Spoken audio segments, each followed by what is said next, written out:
Selamat malam, selamat berjumpa kembali teman-teman Revolveri Channel. Merdeka. Salam jumpa teman-teman. Kali ini kami akan berusaha mengkaji tentang dampak daripada dikeluarkannya Inpres nomor 1 tahun 25 tentang efisiensi dan pemangkasan anggaran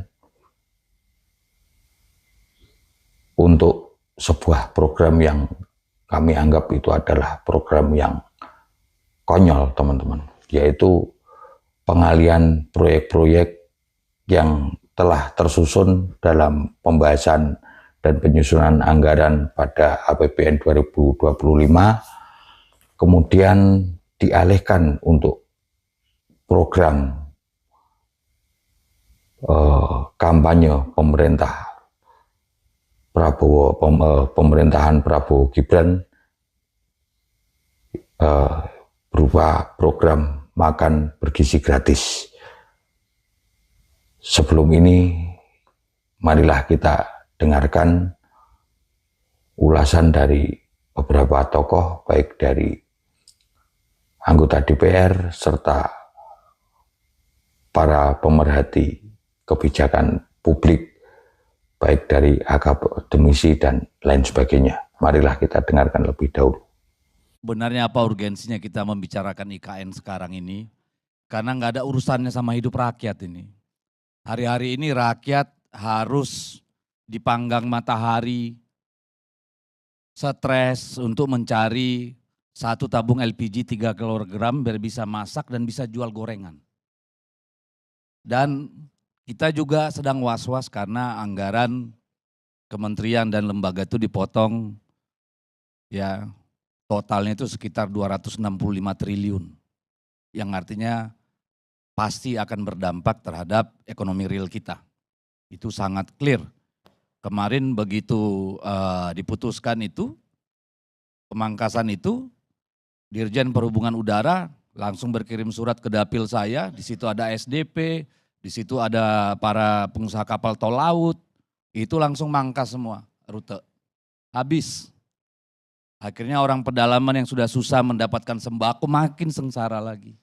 Kalau tentang anggaran, tadi juga kami sampaikan pada beliau, kemudian ada Pak Mensesnek, dijawab bahwa itu agar segera disesuaikan. Artinya kalau saya salah disampaikan, karena Inpres nomor 1 itu dibuat sebelum ratas kemarin.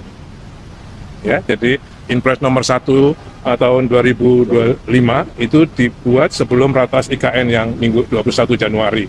Nah, jadi nanti kami sudah diminta untuk berkirim surat kepada Menteri Keuangan untuk menyesuaikan sesuai dengan yang disetujui oleh Bapak Presiden, 6,3 plus 8,1. Dan kita juga sedang was-was karena anggaran kementerian dan lembaga itu dipotong, ya totalnya itu sekitar 265 triliun. Yang artinya pasti akan berdampak terhadap ekonomi real kita. Itu sangat clear. Kemarin begitu diputuskan itu, pemangkasan itu, Dirjen Perhubungan Udara langsung berkirim surat ke dapil saya, di situ ada SDP, di situ ada para pengusaha kapal tol laut, itu langsung mangkas semua rute. Habis. Akhirnya orang pedalaman yang sudah susah mendapatkan sembako makin sengsara lagi. Ini emang harus kita setujui ya. Karena memang nggak masuk di akal. 63 km 1 tahun. Jalan, kita mau bangun apa? Enggak, kalau jalan jembatan ini 12,48 triliun. 63 km, 4342, 1606 dan sebagainya. Itu memang kecil sekali. Jadi pemimpinan mau kita putar-putar ya nggak bakal dapat dapilnya. Bentar. Ya artinya Kita biar Pak Adian selesai dulu. ya, Bentar. artinya memang pengurangan 80 triliun ini dampaknya kemana-mana. Tapi kalau sebagai menteri siap mengambil tanggung jawab terhadap, misalnya kita bicara kalau sumber daya air ini 10,7 triliun. Terus kita mau bicara tentang ketahanan pangan sementara rehabilitasi jaringan irigasi cuma 16.000 hektar dari sekian banyak yang lain. Ya memang tidak akan tercapai. Jadi kalau menurut saya, ya teman-teman di DPR harus rela nggak buat apa-apa buat dapilnya. Ya jadi pembohong lah setahun. Tidak mampu menepati janji-janjinya. Kira-kira begitu pimpinan. Karena memang tidak ada yang bisa itu kotak-katik ini, saya baca dari tadi nih. Apa yang mau kita kotak-katik ini? Nggak ada lagi. Kita pindah jadi jembatan gantung, jalan nggak terbangun. Kita pindah jadi yang lain tidak terbangun. Tapi kalau memang tidak bisa dirubah lagi, angka ini ya ketok aja. Toh yang akan bertanggung jawab nanti pemerintahan secara keseluruhan ketika rakyat tidak dapatkan bantuan apa-apa di bawah. Ketika jalan tidak terbangun, irigasi tidak terbangun, ketahanan pangan terganggu dan sebagainya. Ya usul saya ketok-ketok lah, tapi teman-teman juga harus rela. Toh ini sudah pemerintahan yang kita sepakati toh.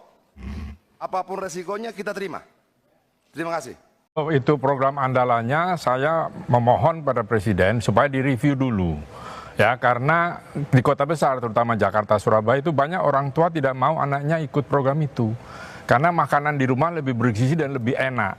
Artinya kan ada hal-hal yang perlu di review ulang, apakah di kota-kota besar atau di daerah-daerah stunting, karena kalau ininya stunting itu ada di Ambon, di NTT, di Aceh. Jadi itu ditingkatkan dulu supaya leverage-nya sama, sehingga itu bisa lebih bermanfaat daripada di kota tidak dimakan. Nah ini perlu direview lah yang lain. Tapi sekali tadi betul kata Adian bahwa infrastruktur jalan, ini mau lebaran loh. Tinggal 1,5 bulan, tapi belum ada pembahasan dari pemerintah, ini mau gimana nanti? Karena dengan kondisi ekonomi seperti ini, orang yang pulang atau mudik naik motor akan berlimpah. Karena bus gratis itu hampir tidak ada nih, perkiraan saya.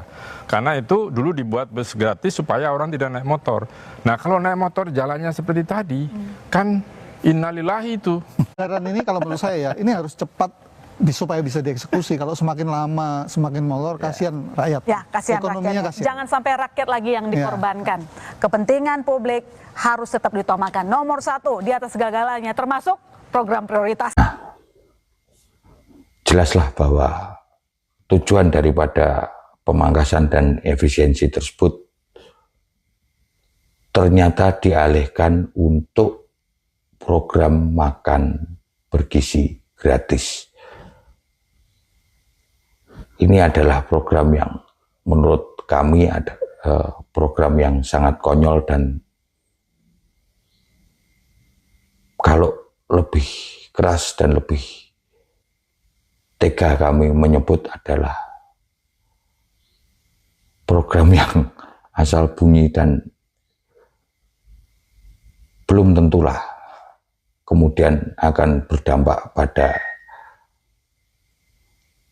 hal-hal yang signifikan tentang peningkatan kualitas SDM anak usia sekolah. Apakah selama ini mereka tidak makan? Bahkan di beberapa sekolah-sekolah yang cukup bonafit, jelas-jelas mereka menentang dan menolak anggaran makan bergizi gratis tersebut, dan ini dilakukan oleh orang tua siswa dengan alasan bahwa makan anak-anak mereka lebih bergizi saat mereka makan di rumah. Ini sungguh-sungguh menggelikan. Nah, bagaimana dampak daripada pemangkasan dan efisiensi tersebut? Tentunya ini sangat melemahkan sendi-sendi perekonomian kita, dan dampaknya sungguh-sungguh luar biasa. Harapan pengusaha-pengusaha yang selama ini menjadi mitra kerja pemerintah dalam menjalankan anggaran rutinnya, serta harapan-harapan pengusaha yang kemudian telah berharap tentang program-program infrastruktur berupa pembangunan jalan baru dan lain sebagainya, kemudian program-program non-infrastruktur berupa peningkatan kualitas pelatihan, peningkatan kualitas SDM dan lain sebagainya. Dampaknya ternyata tidak hanya pada mereka, namun kemudian berimbas secara makro. Ini merembet kemana-mana. Ada kemudian melemahnya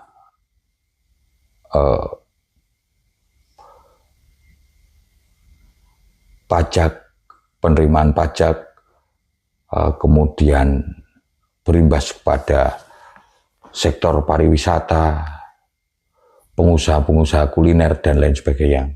Kenapa saya sebut demikian? Karena mereka-mereka ini berjalan kan, kalau kemudian terjadi rantai ekonomi yang kondusif seperti selama ini telah terjadi, dengan dipangkasnya anggaran tersebut, tentunya mereka-mereka ini jadi kehilangan harapan untuk pekerjaan rutin yang selama ini telah mereka kerjakan. Misalkan vendor penyedia alat tulis kantor, vendor penyedia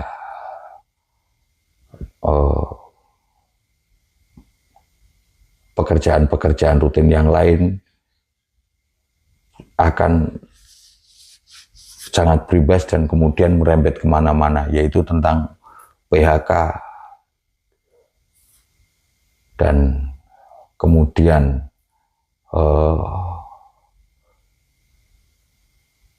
penerimaan negara di sektor pajak pun akhirnya akan melemah, karena mereka-mereka ini akan menihilkan pajaknya untuk tahun 25 ini apabila mereka benar-benar tidak dapat menerima, benar-benar tidak dapat pekerjaan.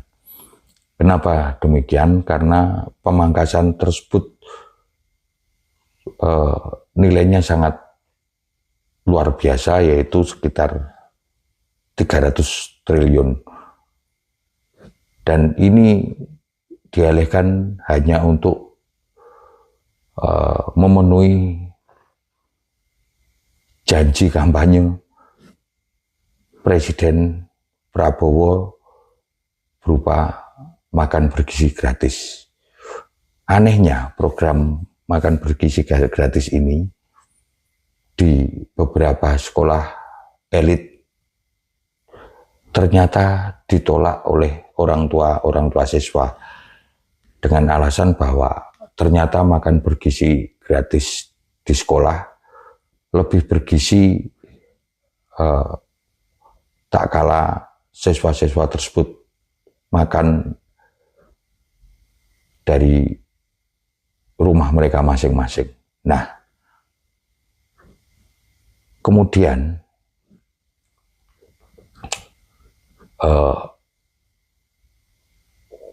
yang sangat kontradiktif juga, ternyata di tengah yang katanya pemerintah akan melakukan efisiensi, di satu sisi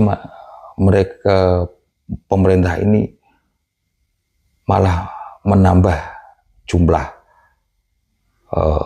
staf khusus seperti di Kemenhan yang baru lalu, dengan diangkatnya Deddy Corbuzier dan kawan-kawan untuk menjadi staf sus di lingkungan Kemenhan.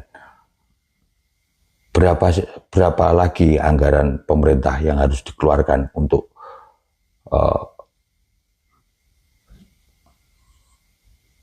mencukupi kebutuhan pengangkatan staf khusus tersebut? Kalau kemarin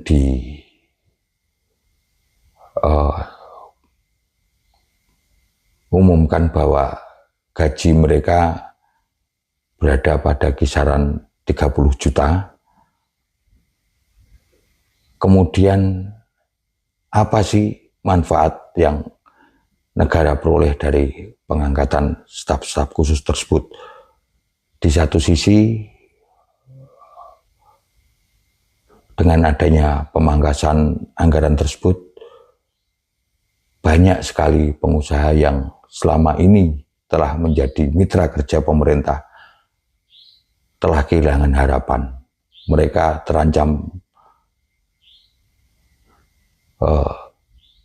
sekarat dan sangat besar kemungkinan akan melakukan PHK. Lalu dari rangkaian ini ternyata tidak hanya itu yang terjadi, teman-teman. Sektor-sektor lain tentunya berimbas. Dengan melemahnya dunia usaha, tentunya dunia usaha pada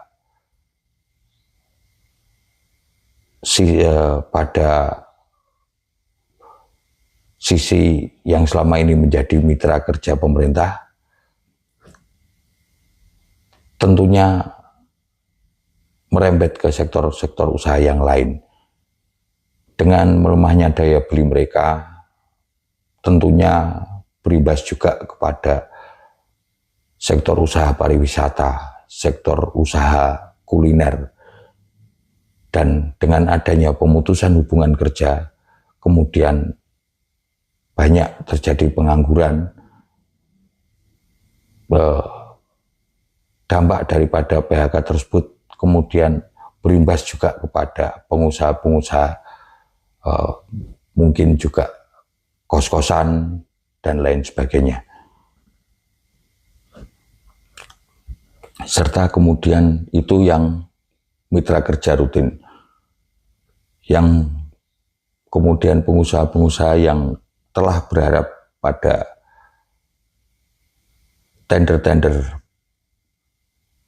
program-program usulan yang telah dirancang,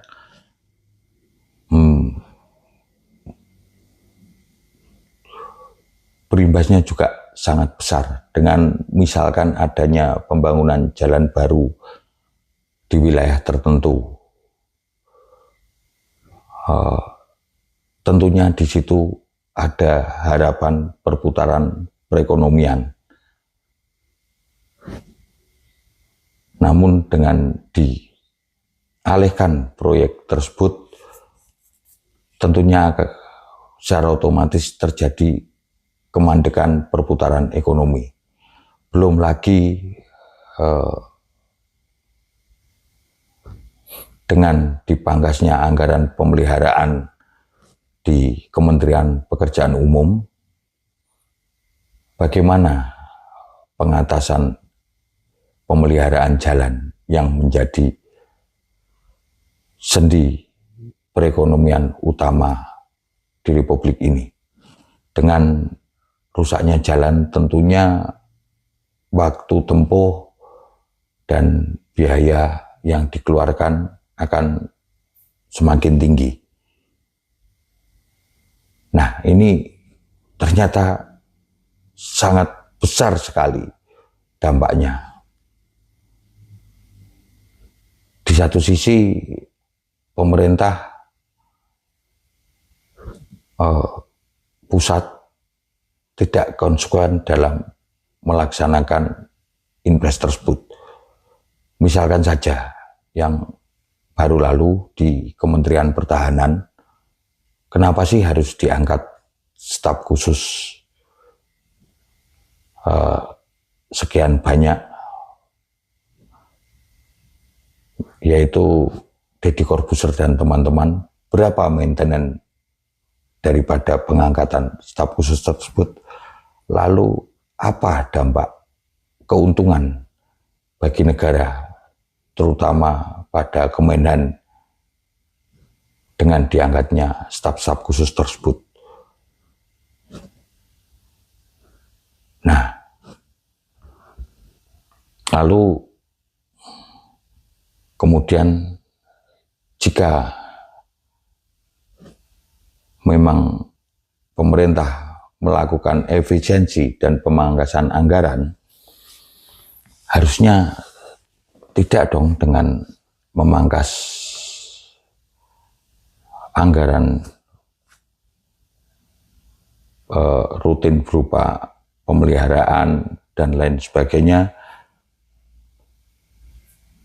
akan lebih fair jika pemerintah itu melakukan efisiensi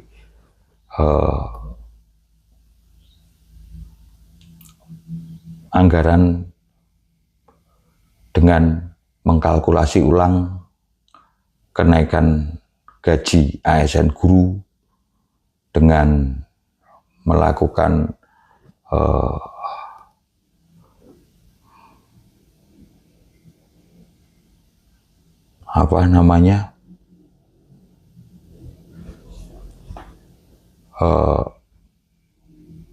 pengkajian ulang lagi tentang lembaga-lembaga yang tidak penting, misalkan kantor komunikasi kepresidenan, serta meninjau ulang lagi pengangkatan aneka staf khusus, yang dimana kita semua tahu bahwa pengangkatan staf-staf khusus tersebut lebih pada ucapan terima kasih kepada mereka-mereka ini yang telah mendukung terpilihnya pasangan Prabowo Gibran.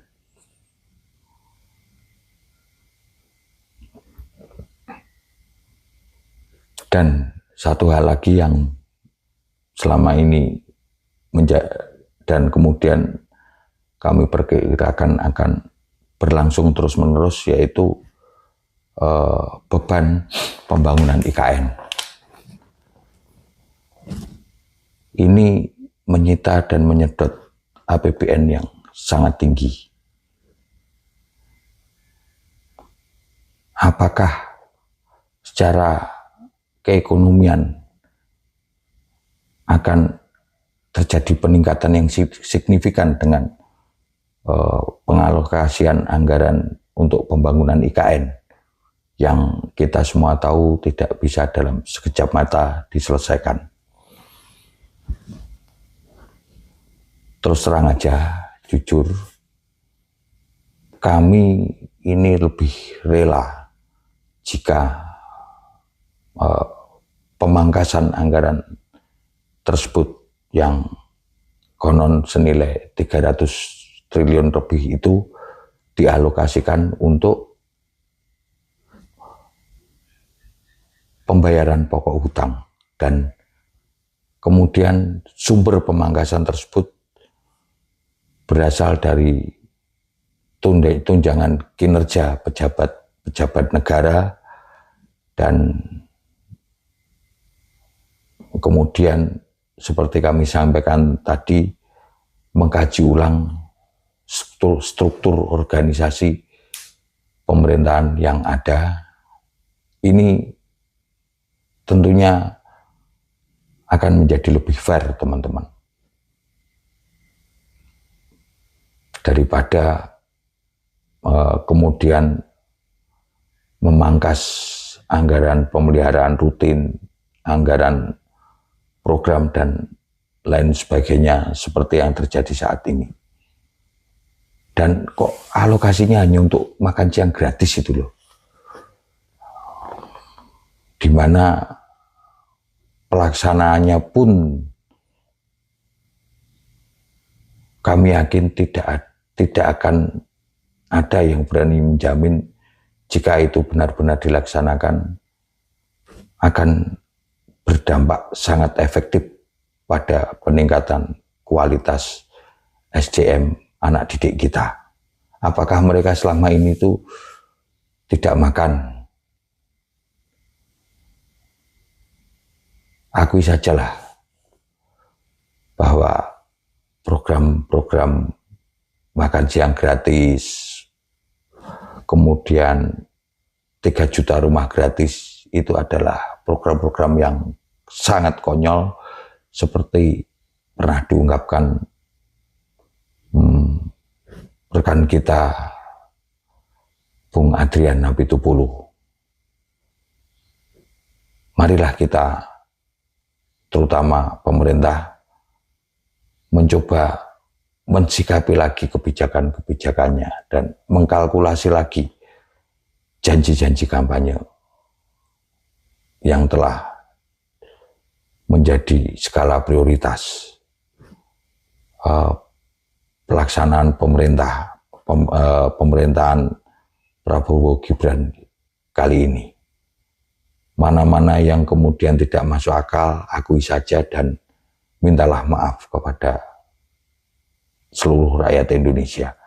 Terus terang aja, dampak daripada pemangkasan dan efisiensi ini nanti mari sama-sama kita lihat dampaknya sungguh luar biasa.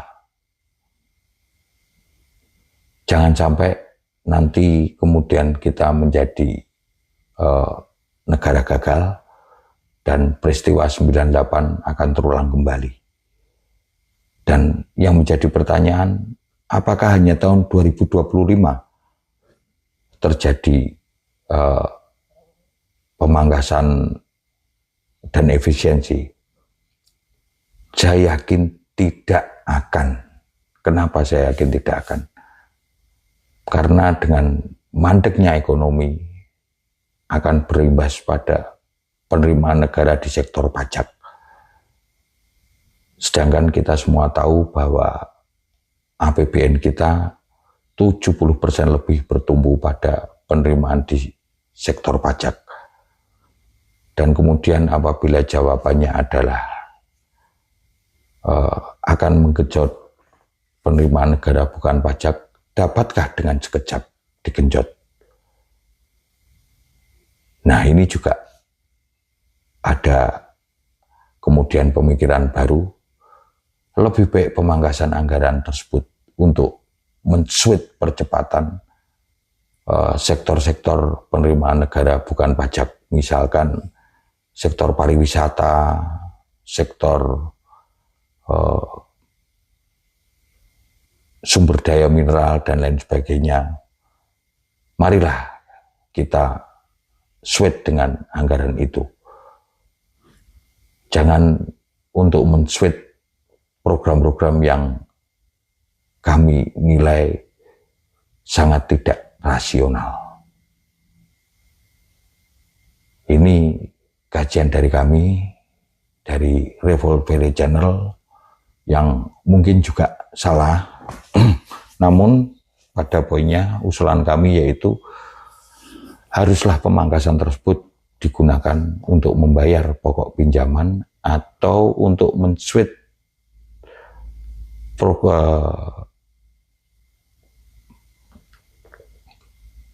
sumber-sumber penerimaan negara bukan pajak.